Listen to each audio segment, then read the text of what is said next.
If a student is struggling in school, you may hear this term, psychoeducational evaluation. Now, for parents, that phrase may seem overwhelming.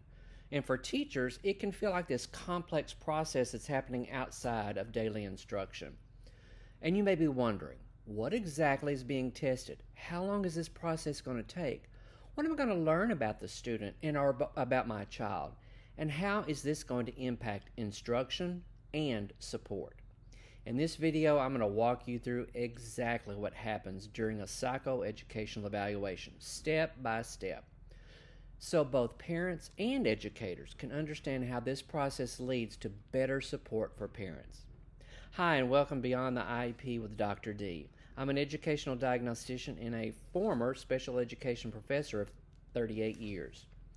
I have conducted several educational evaluations, and my goal is to help parents and educators better understand how schools determine both eligibility and plan effective support for students. So let's start off with what exactly is a psychoeducational evaluation.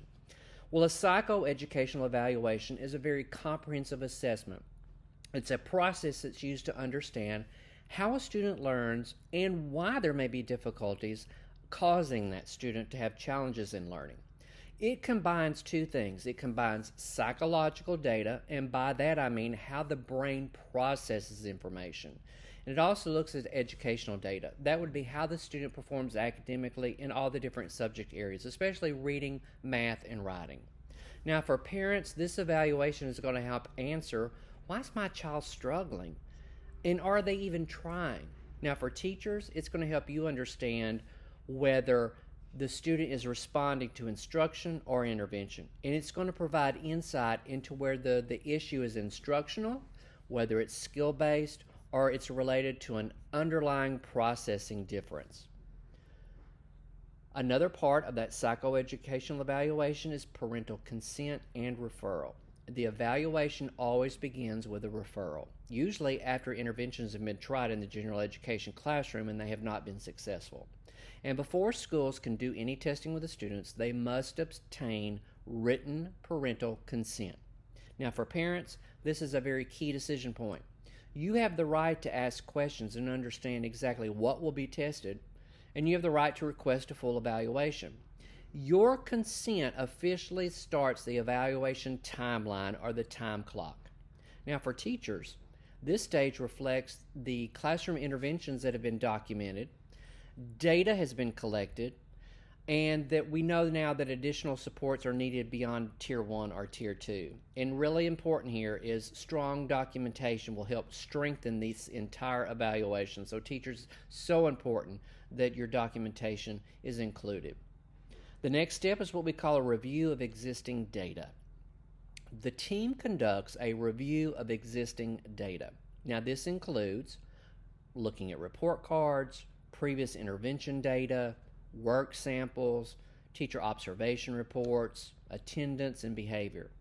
For parents, this ensures that decisions are not based on a single test, and it shows you a history of your child's learning problems. For teachers, the read is where your progress monitoring and documentation matter most. Clear, consistent data helps determine what testing is needed and whether there's a pattern that's already existing. The next step is interviews and background information. Now, the evaluation is going to include parent interview or possibly a parent checklist that is filled out, teacher interview and teacher checklist, developmental history. Now, for parents, you may be asked things like early development and medical history, homework patterns, their behavior at home, how they respond to praise and correction. And this helps us to connect school performance to real-life examples. For teachers, your insight provides valuable information regarding classroom performance, learning behaviors that you're seeing, how they compare with their peers, what is their response to instruction. Your input helps explain how the student functions in an instructional setting. The next step is cognitive testing. Cognitive testing looks at how a student processes information. Areas include verbal comprehension, visual spatial skills, working memory, processing speed, and reasoning. Now, for parents, this is not an intelligence test that's going to tell you how smart your child is. What it answers is how does my child learn best? For example, slow processing, low ability, memory, those all may affect a student's learning. For teachers, the pattern explains why the student may have difficulty following multi-step mathematic problems, why they may be so slow to complete their work, or maybe why there's inconsistent performance from week to week. And it will help you adjust your pacing, your instruction, and the supports that you give to the student. The next section of that psychoeducational evaluation is the achievement testing. This measures academic performance in reading, writing, and mathematics. Now, for parents, this shows you how your child compares to grade level expectations, age-based norms, and it really helps the school to identify those specific skill gaps that your child has. For teachers, the data that is gathered from the academic section helps you in your instructional planning, differentiating instruction, targeting your interventions, and it also helps answer where exactly is this breakdown occurring. The next section of that psychoeducational evaluation are additional assessments. So additional testing may be warranted, and it could include maybe behavior rating scales, attention deficit rating scales, adaptive behavior, speech language, autism screening. It really is based on what is gathered during that evaluation process to know if additional assessment is required. Now, for parents, the tools often include your input. They help determine if concerns extend beyond academics, such as attention and social skills or communication. For teachers, your rating scales help provide the educational diagnostician or school psychologist with classroom-based evidence, comparison to their peer group, patterns across settings and subjects, and this helps strengthen the validity of the evaluation that's being conducted.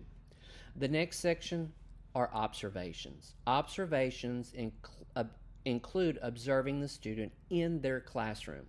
We're looking at things such as engagement and participation and peer interaction, and also, are they completing the task?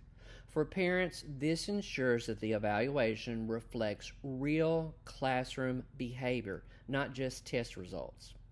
For teachers, this provides an opportunity to see how the evaluation aligns with the instruction in your classroom and how the student responds in real time, not in a testing situation. The next step is interpreting that data, pulling all that information together, and the data is analyzed. That includes test scores, observations, intervention data, teacher input, parent input. For parents, it's important to know that no single score determines eligibility. The team looks for consistent patterns. For teachers, this step connects the assessment results with the instructional impact and also intervention effectiveness. And what happens is it ensures decisions are data-driven and not subjective. The next step of that psychoeducational evaluation is pulling the report together and having a meeting. The evaluation report will be summarized together in a report. The team meets to determine if eligibility has been established. And for parents, this is a perfect opportunity for you to ask questions, to ask for clarification, and to advocate for your child. Make sure you understand their strengths, their needs, and recommendations. For teachers, this is where evaluation results become instructional planning, accommodations, intervention strategies, and it's the bridge that we need moving from assessment to practice. A psychoeducational evaluation is not about labeling a student. It's about understanding how that student learns so the school can provide the right support. And when parents and teachers share this understanding, students benefit the most. If this video was helpful for you, please make sure you subscribe for more content designed to support both families and educators, and feel free to leave a comment or question below in the comments. Have a great day.